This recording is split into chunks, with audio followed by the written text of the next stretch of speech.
Hello and welcome to another episode of AGI Development. Today we're going to go and explore something kind of new, where we are looking at this particular tool called Synapse Copilot, and it's all about a tool where we can use natural language query basically to query APIs or SaaS APIs.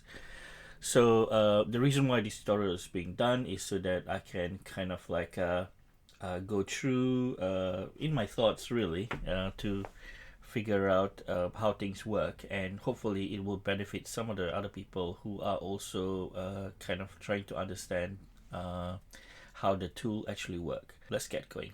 This tutorial is perhaps just the first of a few, maybe depending on the interest. If you are interested, let me know and comment below, and we can or can take a look at doing a few more that goes beyond what in this tutorial. So the tutorial will basically clone the Synapse tool from a fork that has been made by myself, and this fork is more or less kind of like exactly the same as the original repo, but there are some, like a few files, I think especially around 4 files that's going to be in addition to what the repo is. So I'm not going to overwrite any of the files that is in the original repository, but I'm going to add some more files. You can actually go to GitHub and kind of like there's instructions here that I've actually also listed down. So instead of just watching this video, you can, if you're not the video kind of person, you can dig deep into the actual repo and go through. So it is actually a fork, as you can see here, from the original Agile Loop Synapse Copilot. And if you go through here and click on this readme starter MD, it will actually give you the kind of the starter. So the convention is the same. I'm going to use this _starter for anything that is actually being done in this particular fork, so you're not confused with the kind of the original repo that's already there. So the additional files in this repo, there are 4 different additional files, and the purpose of it is to get you going and basically run the example. And along the way, I'm going to explain a few things that I found out while trying to prepare this tutorial. So hopefully it's helpful to you guys. So step 1 is just to basically clone the repo, which we already done. So this is more the pre-step, is to clone the repo.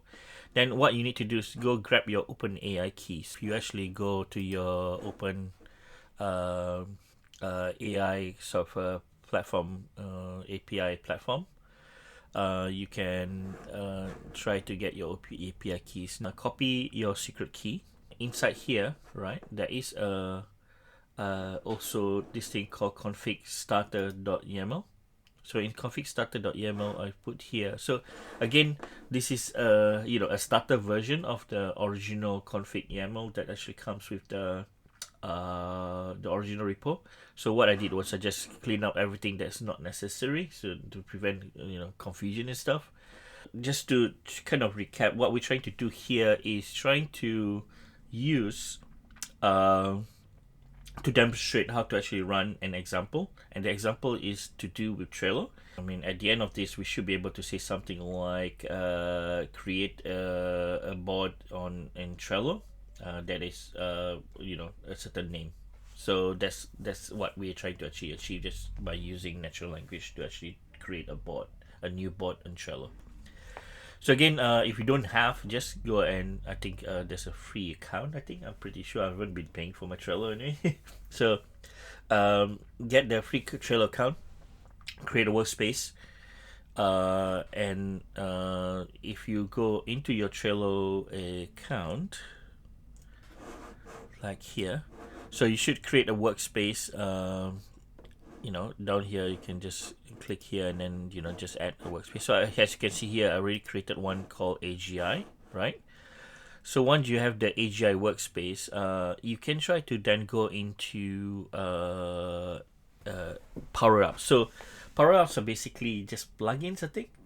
sort of plugins to your Trello board that you can do certain things, you know, and there are many different plugins you can actually do. But for this purpose, we're just going to create a personal plugin, personal power-ups, really. And right now, the way to do it, I'm still trying to figure out how to actually go to the API quickly, to the API page quickly. But I think the best way for me was just to, you can see here, there's actually a link here that I put here, trello.com/powerups/admin. So you can actually click on that. It will take you to the power ups page, right? And I think I've already created one power up here called Synapse Copilot. But if you don't have a power up here, then just click on and you know, and create one. It'll just ask you a few questions. You just say Synapse Copilot, and it normally is tied up to the workspace. So you say that what workspace you actually want, so the AGI workspace for the power, so it will be for the AGI workspace. After you do that, you would want to, well, I guess, have a look at here. Go into the power-ups. There is actually a section on the left-hand side, which is the API key. That's what you actually want to try to do. There is actually a link here called token, right? So if you click on this token, you will actually generate a token, which you can then copy also. So you need both the API key and the token.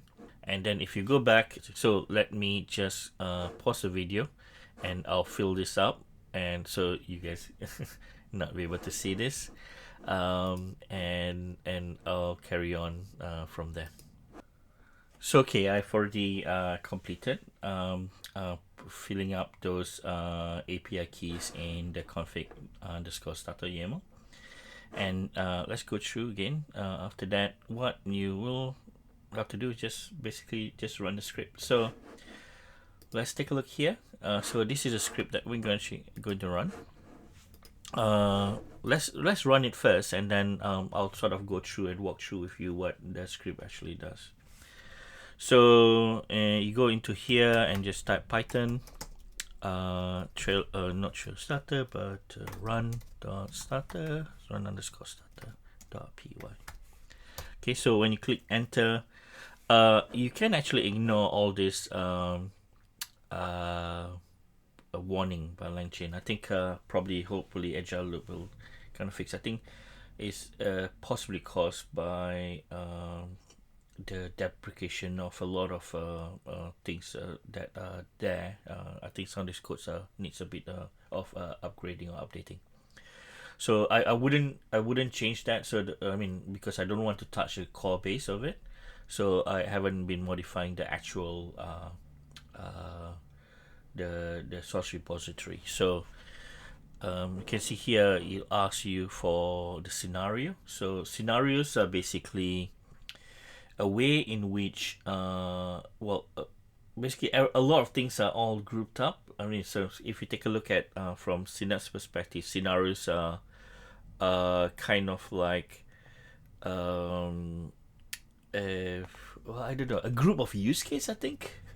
It's a little bit harder to explain, but as we go through, I'll explain a bit more. You probably get it a bit more later on as we go along.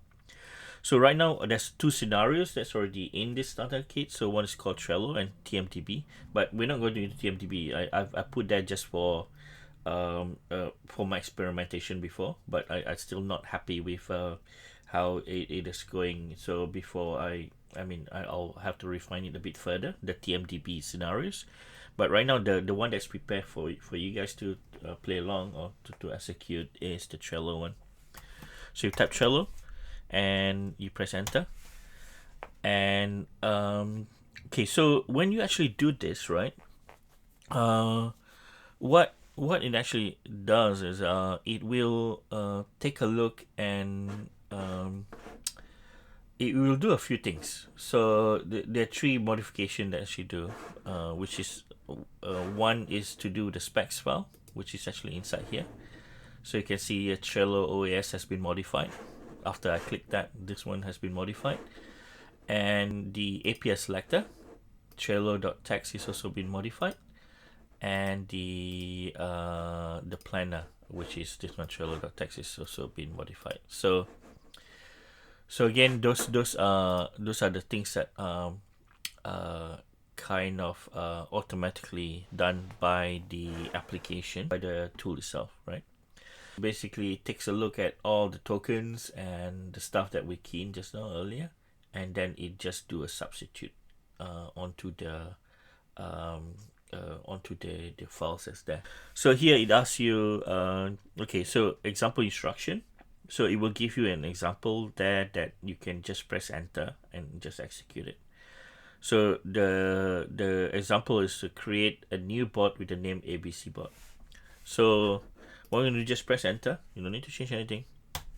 Press enter, and it will then do its magic. So right now, what the tool's doing is using the planner to then find out what API to actually call, and then using the token, and then it calls it, and then it then pass out the whatever that is being done, right? The response. So you can see here, if everything is correct, right, you should see the details. The bot ID is this one. The name of the bot is ABC. The execution time is, this is how long it's going to take that it took just now to actually execute this. So going back to your, there's from there, obviously you want to try to kind of verify, right? Verify that the bot has been created. So you can either go back to your Trello workspace just now, which is this one, and you can see here now I have ABC bot, which is actually has been created. There's another way if you guys don't want to, you know, come back and forth, and for me, I like to be a bit more productive by just, you know, staying here in Visual Studio Code.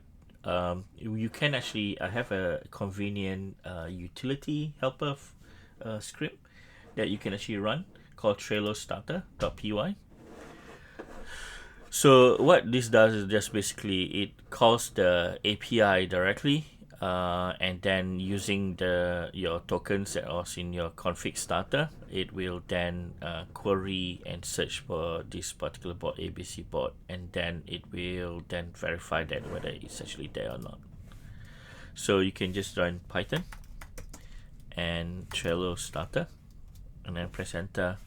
You can see here it says that the bots that is returned. So you can see here it actually did return the bot which we have created as well. Now what you want to try to do is try to make sure you copy this and keep it for later, because there is a way in which you can actually you want to take this thing a bit further. You can actually go and run so to start again, right?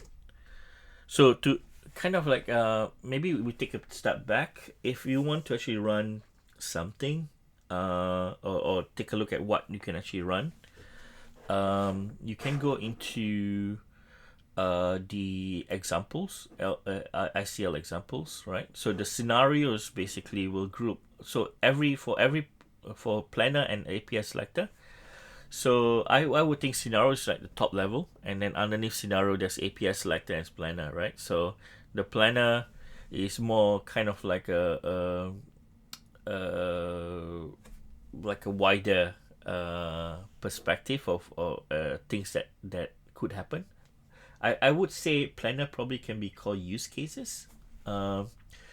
And API selector is basically just very granular at granular level, right? The actual API's functions or API calls that you actually need to make.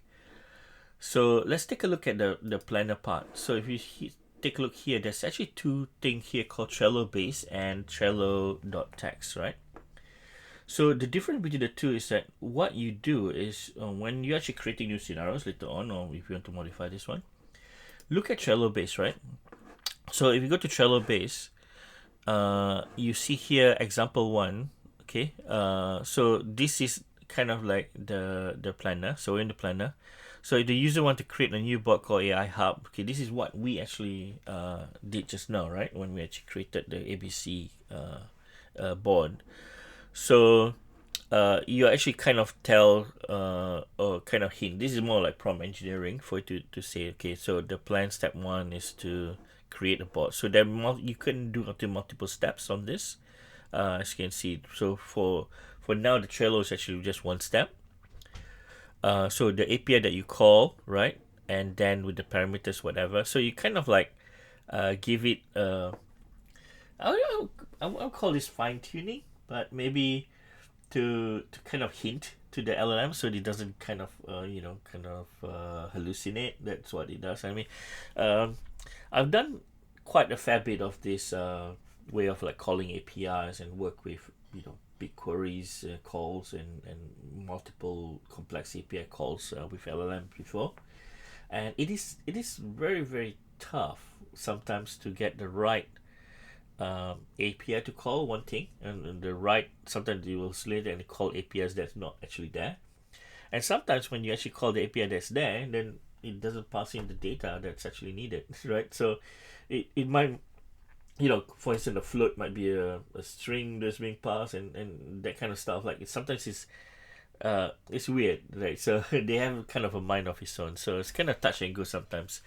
But as I can see in this Synapse Copilot, it has a retry mechanism, so that's quite good. So if it fails, you try again and again until well, it's kind of no good if it doesn't actually find out a way to do it. I think maybe it should have a retry attempts, I think, but I'm not sure whether I haven't dig into the code a bit deeper. But we should be able to set up, like, if multiple times it tries, like 5 times it doesn't work, then just give up. But yeah, so as you can see here, this kind of a guide through, so you can just cut and paste this and create your own scenarios, right? Example 1, example 2, example 3, which probably, if you're interested, let me know and comment in the subsection, say the comment section below, or you even create an issue in the GitHub repository, my default version, and I'll try to go, see whether we can create new scenarios, or maybe onto Google or whatever to show you guys how actually the whole thing kind of work. Because we kind of like, if you take a look at the original README file, they go through about creating the OpenAI specification. It's Open API. Don't confuse OpenAI and Open API. They're two different things. So they create the Open API specification that then gets used by Synapse Copilot. But although they kind of the tool actually shrink it down to because context and stuff like that, and context sizes matter. So the open, you probably cannot fit the whole of, like, some APIs are huge, right? So the open API specification is also huge. So it's very hard for you to compress everything and then fit into the context window of LLM. So I can see here, like for instance, the Trello, they take a subset of it. Some of the APIs calls that's in the specification file here in Trello.oas, actually it doesn't have all the API calls that you can possibly make, but only for the necessary part. So I think you have to take into account the context window. So that's why I believe that's why it is being done in such way where only a subset of it is just being handled here.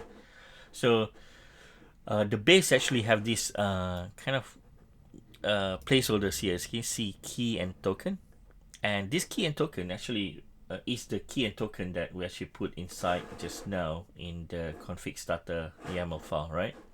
So when the first time it actually kind of run, it will then actually every time it runs, I think it will then make a copy from Trello base, right? Replace the key and token, and then put them into Trello text. So Trello text is actually exact copy of this, but with just this thing, two things actually replaced, and that's the one that actually being used to make the for the tool itself. So this one, think of it as a template, right? Underscore base is a template that's actually being used. So that's a planner. It goes into here, and you can take a look at here how is it actually different from the one that's the API selector ones, right? So take a look, Trello base under API selector, double click it.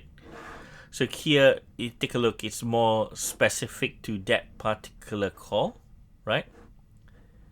And the again, the key and token are being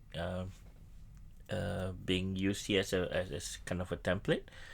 So see here, create a new board project A, and then the board project A has an ID. Create a label name, whatever, blue, whatever. It's very specific to that particular call on that particular API calls. That's what I think it's going to be. From what, I mean, correct if I'm wrong. If anybody from HR Loops looking at this, let me know whether I'm in the right direction or not. I'm not, obviously I'm not an expert in this. This is my first day of looking into this and trying to figure it out myself. So let's see what we can do. So you can see here in plan, what we can actually do is delete the board with ID. Now I think one thing that you guys have to take note is that whatever that you see here is just kind of guiding the Synapse Copilot tool, but it is not exhaustive of what you can actually do. The open specification file obviously has so many more calls than what is actually being shown here, right?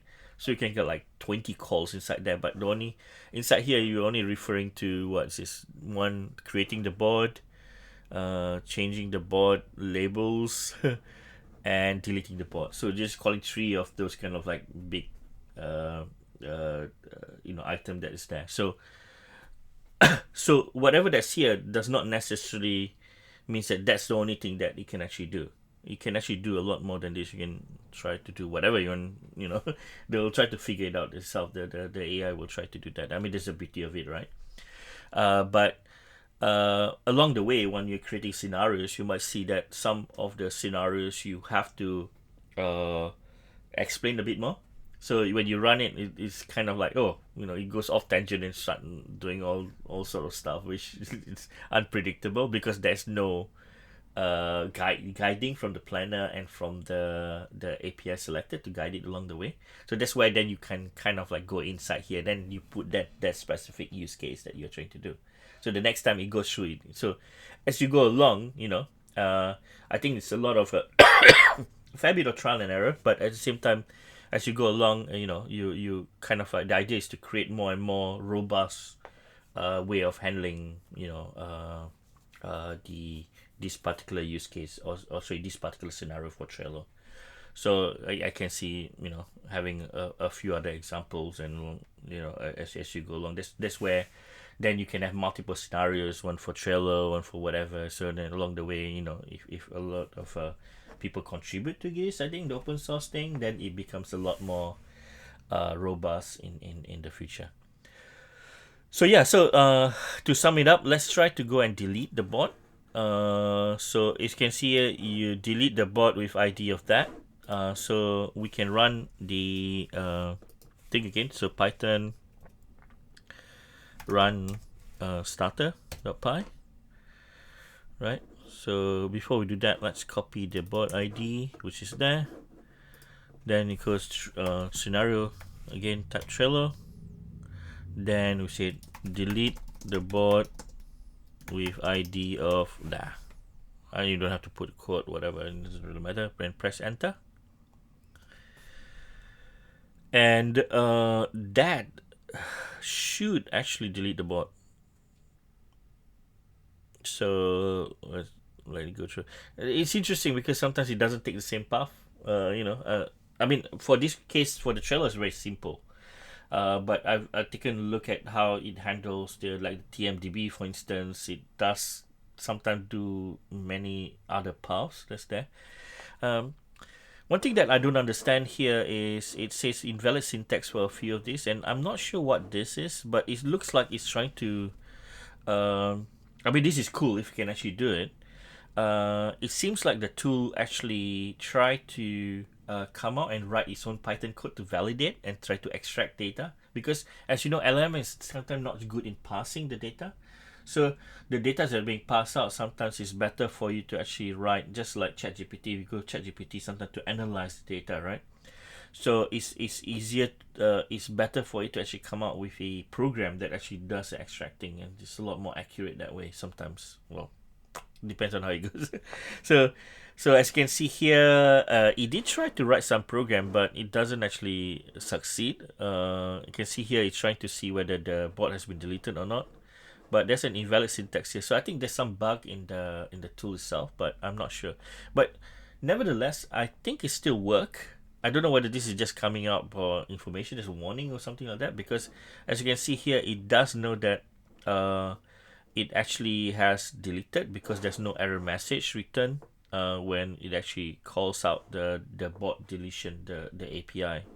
So you can see here that the bot has successfully been deleted, and the final answer, I have deleted and state 33. So you can, perhaps we can run the Trello starter again and take a look. So yep, as you can see here, when you run the Trello starter utility convenient file script just now, it has gone.